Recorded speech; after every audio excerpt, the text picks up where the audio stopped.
नमस्कार, आप देख रहे हैं उत्तराखंड प्राइम। मैं हूं आपके साथ प्रियंका। देहरादून में बीजेपी प्रदेश कार्यालय लोकसभा चुनाव प्रबंधन की बैठक की गई है। इस दौरान नामांकन के साथ ही चुनाव प्रचार और बड़े नेताओं की रैलियों को लेकर चर्चा की गई।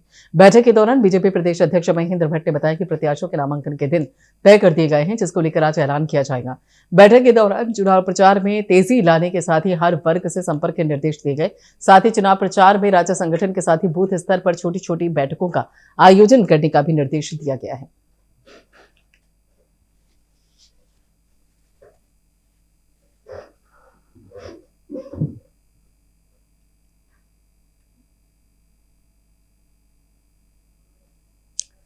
तो यहाँ पर नामांकन रैलियों को लेकर मंथन हुआ है। तस्वीरें आपकी टेलीविजन स्क्रीन पर। और इस बाबत आपको बता दें कि प्रदेश अध्यक्ष ने नामांकन के लिए तय किया दिन।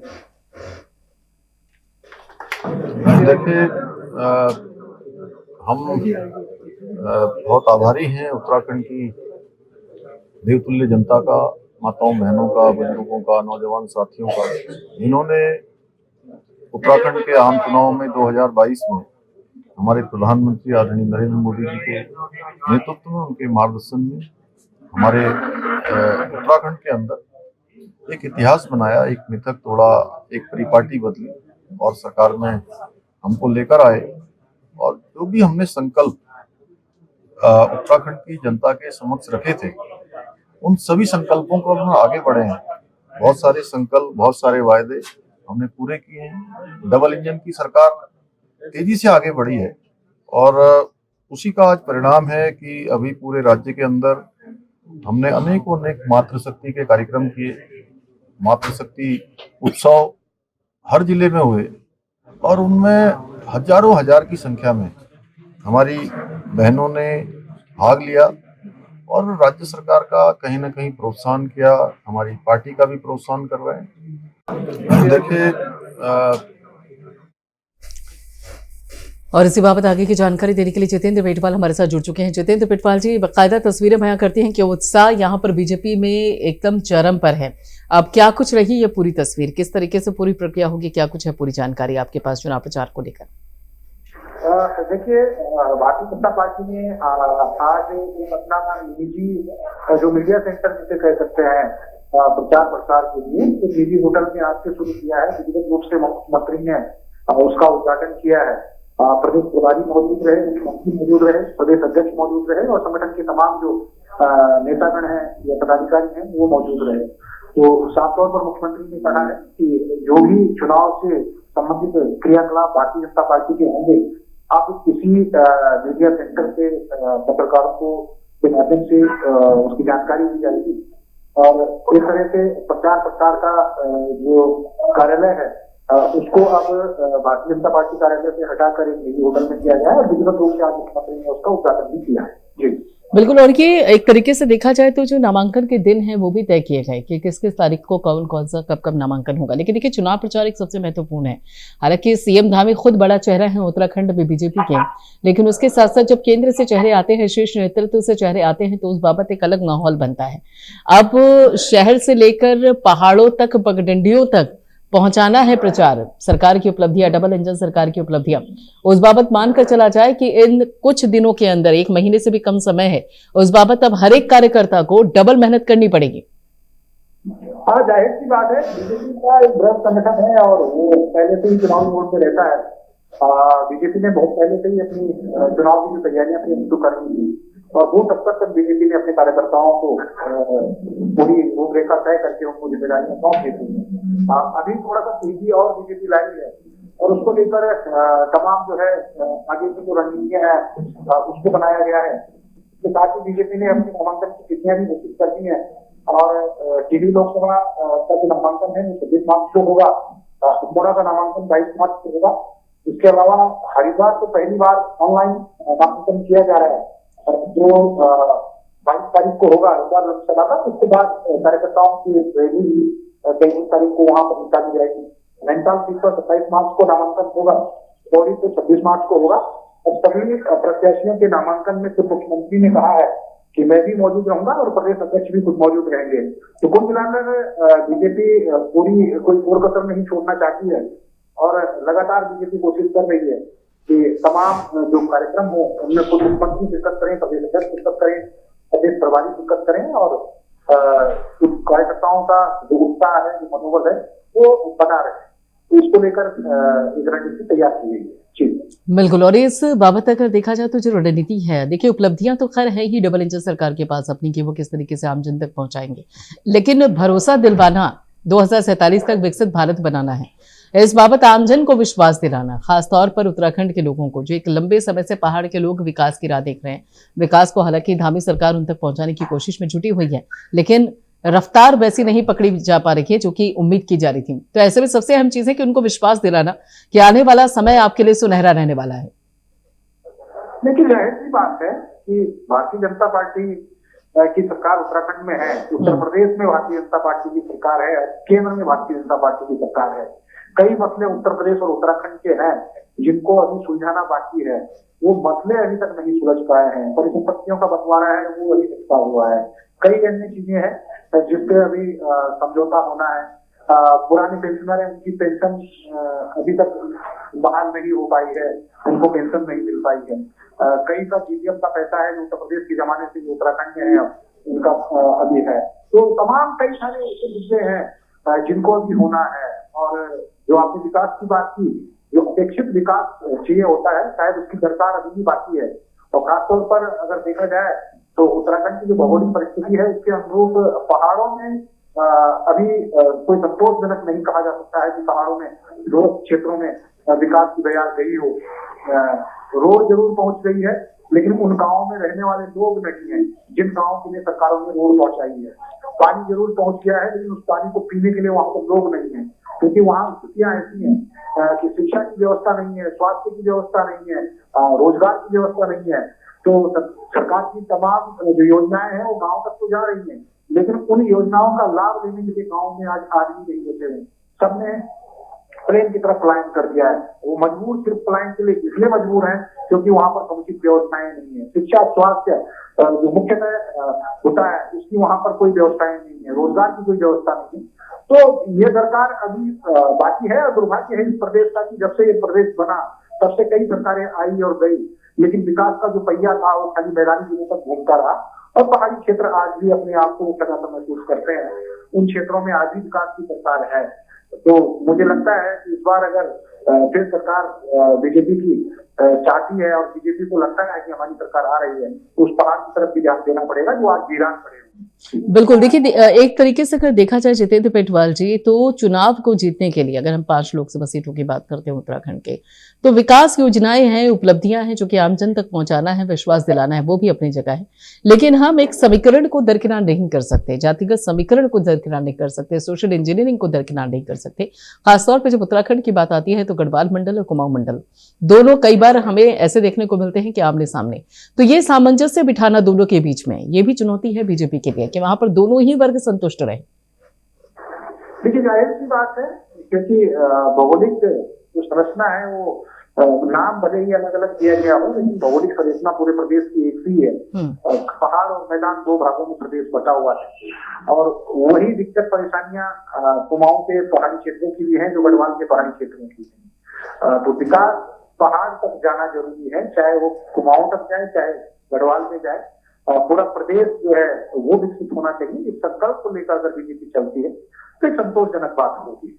जी बिल्कुल। तो ये अपने आप पर अगर देखा जाए तो संतोषजनक है। और पर दूसरी तरफ अगर देखिए कांग्रेस सामने है, हालांकि कांग्रेस के दिग्गज नेता है, चाहे आप हरीश रावत की बात कर लीजिए या फिर प्रीतम सिंह की बात कर लीजिए, ये वो चेहरे हैं जो कि चुनाव को लेकर असमंजस में है अभी भी। हालांकि हरीश रावत ने तस्वीर साफ कर दी है, लेकिन उसके साथ साथ कांग्रेस की रणनीति को भी दरकिनार नहीं किया जा सकता, क्योंकि एक लंबे समय से वनवास काट रही है, तो वो भी जमीन आसमान एक कर देगी अपनी अस्तित्व को बचाने के लिए। तो ऐसे में विपक्ष फिलहाल चुनाव प्रचार की तैयारियां हैं बीजेपी की, लेकिन उससे भी निपटने के लिए, उस जोर आजमाइश से निपटने के लिए भी क्या बीजेपी तैयार है? देखिए, कांग्रेस इस मामले में अभी बीजेपी से काफी पीछे चल रही है, क्योंकि सामान्य बात है कि वो अभी तक अपने कैंडिडेट पूरे 5 लोकसभा सीटों पर घोषित नहीं कर पाई है और बीजेपी ने अपने नामांकन की तिथियां भी घोषित कर दी है। तो इससे आप सहज अंदाजा लगा सकते हैं कि कांग्रेस कितनी पीछे है। प्रचार प्रसार को लेकर भी कांग्रेस में कुछ खास अभी दिख नहीं रहा है, जिस कदर जो है भारतीय जनता पार्टी ने तैयारियां कर दी। प्रत्याशियों को लेकर भी ये आकलन लगाया जा रहा है कि खुद संकट से कांग्रेस जूझ रही है। उनको कोई प्रबल जो दावेदार है, प्रबल कैंडिडेट है जो बीजेपी के कैंडिडेट से टक्कर दे सके, उसकी अभी उनको दरकार है, इसीलिए मंथन चल रहा है। तो कुल मिलाकर कांग्रेस अभी फिलहाल तो काफी बीजेपी से काफी इन मामलों में पीछे ही नजर आ रही है, लेकिन ये जनता है, जनता का जो मत है उसका आकलन कोई कर नहीं सकता। जनता किस ओर अपना रुख और रुझान करती है ये तो रिजल्ट ही बता पाएंगे, लेकिन तैयारियों को लेकर जरूर बीजेपी आगे है। जी बिल्कुल, अगर तैयारियों को लेकर बात की जाए तो बीजेपी काफी रेस में आगे चल रही है कांग्रेस से, लेकिन उसके साथ साथ क्या बीजेपी के अंदर खाने भी पूरी तरीके से एकजुटता नजर आती है जितेंद्र पिटवाल जी?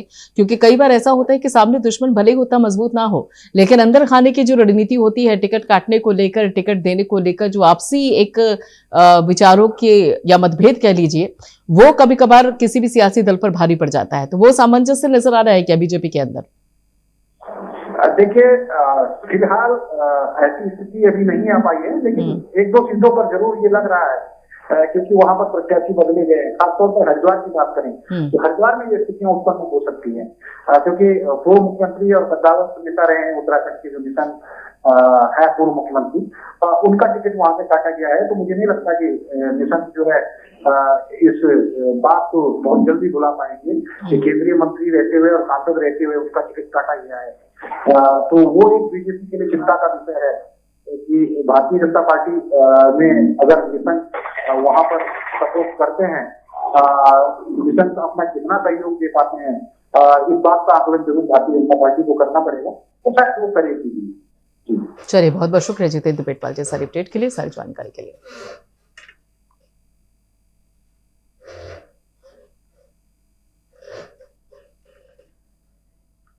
देहरादून में अभिनेता राजकुमार राव, अभिनेत्री तृप्ति डिमरी और निर्देशक राज सांडिल्य ने आज मुख्यमंत्री आवास पर मुख्यमंत्री पुष्कर सिंह धामी से मुलाकात की। इस दौरान मुख्यमंत्री ने फिल्म से जुड़े सभी कलाकारों का स्वागत करते हुए कहा कि उत्तराखंड में फिल्म शूटिंग के लिए बेहतर वातावरण बनाने को सरकार निरंतर प्रयासरत है। इस दौरान राज्य के फिल्मकारों के अनुकूल प्रदेश में फिल्म नीति तैयार की गई है। प्रदेश में शूटिंग के लिए देश और दुनिया के अंदर और अच्छे गंतव्य हैं।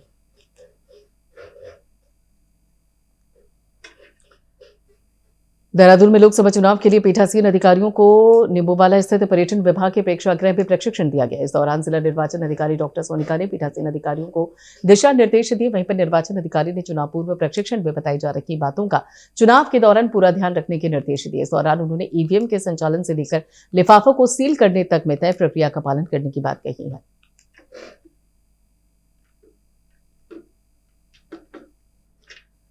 चुनाव की घोषणा के बाद से सरगर्मियां और तेज हो चुकी हैं। वहीं पर वृंदावन से रुड़की पहुंचे स्वामी सदगुरु श्री रितेश्वर महाराज ने कहा कि भाजपा की सरकार देश में तीसरी बार बनने जा रही है, इसका मुझे पूर्ण विश्वास है। उन्होंने कहा कि जो चीजें हमने खो दी थी वो प्राचीन संस्कृति हमारे पास वापस आएगी। भारत विश्व गुरु कब बनेगा ये तो पता नहीं, लेकिन यदि प्रयास जारी रहेगा तो कहीं फिसले नहीं तो निश्चित ही भारत सनातन संस्कृति का झंडा जरूर लहराएगा। उन्होंने कहा कि जब भारत विश्व गुरु बनेगा तो 8 अरब लोग खुश होंगे, इसलिए भारत का विश्व गुरु बनना जरूरी है और जल्द ही बनेगा। सनातन धर्म के आगे रहने से एक लाभ ये होगा कि सनातन धर्म वसुधैव कुटुंबकम की बात करता है, अर्थात सनातन धर्म 8 अरब लोगों की बात करता है। मुझे लगता है सिर्फ भारत के लोग ही नहीं, 8 अरब लोग खुश होंगे कि अगर इस संप्रदाय और इस संस्कृति को मानने वाला कोई व्यक्ति शीर्ष पर आता है तो हमारे लिए भी कुछ करेगा। तो यह सबके लिए है और ये सरकार कंटिन्यू करेगी। तो मुझे विश्वास है जो चीजें हमने गुलामी के काल में खो दी हैं, धीरे धीरे वो प्राचीन संस्कृति हमारे पास आएगी। हमारा हैप्पीनेस इंडेक्स बढ़ जाएगा। जैसे भूटान का ज्यादा है, अभी मैंने सुना, इंडिया का कम है, भारत का कम है। तो भारत भी सनातन संस्कृति के रूट की तरफ जब लौटेगा तो हम हैप्पी हो जाएंगे। और आप छोड़ दीजिए राजनीति की बातें, आप, हम, इस दुनिया का, इस भारत का कोई भी व्यक्ति, उससे पूछिए आपको राजनीति चाहिए कि खुशी चाहिए, वो बोलेगा राजनीति भाड़ में जाए, हमको खुशी चाहिए। आपको क्या चाहिए, प्रवचन चाहिए कि खुशी चाहिए? बोला प्रवचन से हमको कोई मतलब नहीं, हमको खुशी चाहिए। अर्थात हम सब हैप्पीनेस खोज रहे हैं और हैप्पीनेस तभी आ सकता है जब हम अपने मौलिक रूटों से जुड़ेंगे, रूट से जुड़ जाएंगे। और वो सनातन संस्कृति से जुड़ने के बाद आपके जीवन में हैप्पीनेस, आनंद, ब्लिसफुलनेस आ जाएगा। इसलिए मैं इस सरकार को पसंद करता हूं, क्योंकि अंधेरे में एक रोशनी की किरण की तरह है ये। अगर ये कंटिन्यू रहे तो सनातन संस्कृति भारत में धीरे धीरे लौट आएगी। भारत विश्वगुरु कोई बने, कब तक बनेगा ये तो पामिस्ट कोई बताएगा, जो ज्योतिष होंगे वो बताएंगे। मैं इतना जरूर बता सकता हूं कि जिस तरीके से प्रयत्न जारी है, अगर ये प्रयत्न जारी रहे और हम फिसले नहीं तो भारत निश्चित तौर पर सनातन संस्कृति के ध्वज को लेकर के विश्व गुरु बनेगा लोगों के ऊपर रूल करने के लिए नहीं, बल्कि लोगों को प्रसन्नता और आनंदित करने के लिए। हम लोगों पर रूल नहीं करते, हम शासन करने में विश्वास नहीं रखते, हम किसी पर आक्रमण करने में विश्वास नहीं रखते, बल्कि हमारी संस्कृति, भारत जब विश्व गुरु बनेगा तो 8 अरब लोग प्रसन्न होंगे। इसके लिए भारत का विश्व गुरु बनना जरूरी है।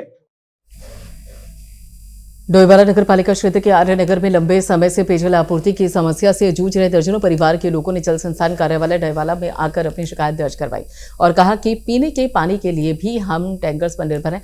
जल संस्थान डोईवाला के सहायक अभियंता विनोद अग्रवाल से सभी उपभोक्ताओं को जल्दी पानी की सप्लाई को दुरुस्त करने का आश्वासन देते हुए कहा कि क्षेत्र में नए ट्यूबवेल लग रहे हैं, जिनका काम पूरा होते ही कई क्षेत्रों में पानी की समस्या का समाधान हो जाएगा। साथ ही जल संस्थान के अधिकारी ने लोगों से अपील करते हुए कहा कि आने वाले 3 महीने गर्मियों के हैं, जिसमें पानी की कमी हो जाती है, इसलिए पानी की बर्बादी ना होने दें।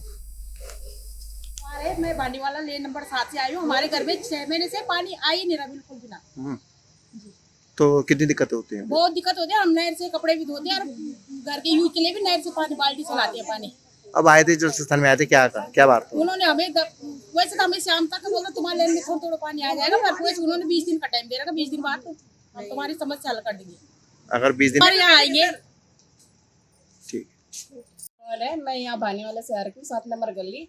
अब हमारे यहाँ पानी मतलब 1 साल से बिल्कुल पानी नहीं आ रहा और हम यहाँ आके थक गए। एप्लीकेशन भी हमने दे रखी है। ये कहते हैं कि कभी कहते हैं कि 1 महीना, कभी कहते हैं कि 2 महीना। बिल्कुल हमारे यहाँ बिल्कुल भी पानी टैंकर भी लाते तो तब लाते जब हम कई बार यहाँ फोन करते हैं, तो वैसे वो टैंकर नहीं लाते हमारे यहाँ। बहुत दिक्कत होती है। बहुत दिक्कत हो रही है हमारे यहाँ। पानी बिल्कुल पीने के तक का पानी नहीं। हम जो कपड़े कुछ भी है तो हम बड़े नहर पे जाते तब जाके वहाँ पे कपड़े धुलते हैं। बहुत परेशानी हो रखी है हमें। क्या बोल सकते हैं हम?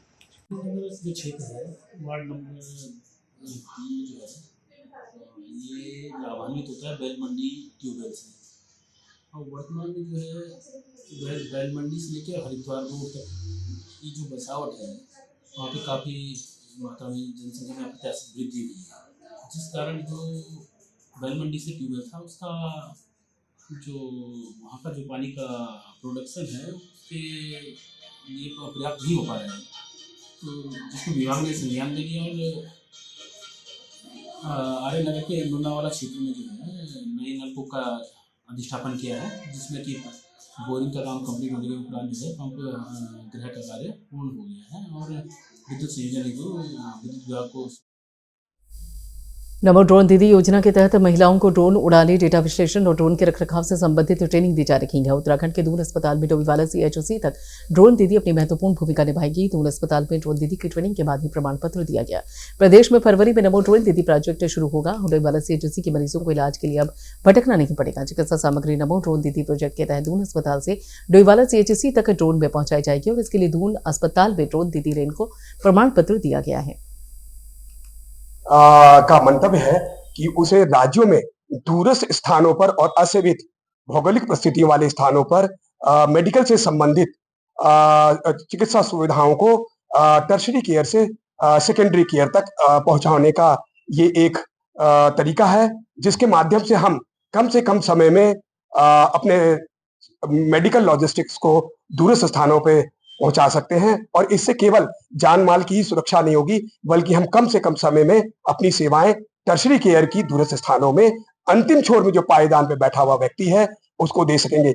ये ड्रोन दीदी जो प्रोजेक्ट है ये हमारे यहाँ 4 जनवरी सन 2023 के से शुरू हुआ है और संभवतः हम इसका सफल संचालन जून के तृतीय सप्ताह तक हम पूरा करें।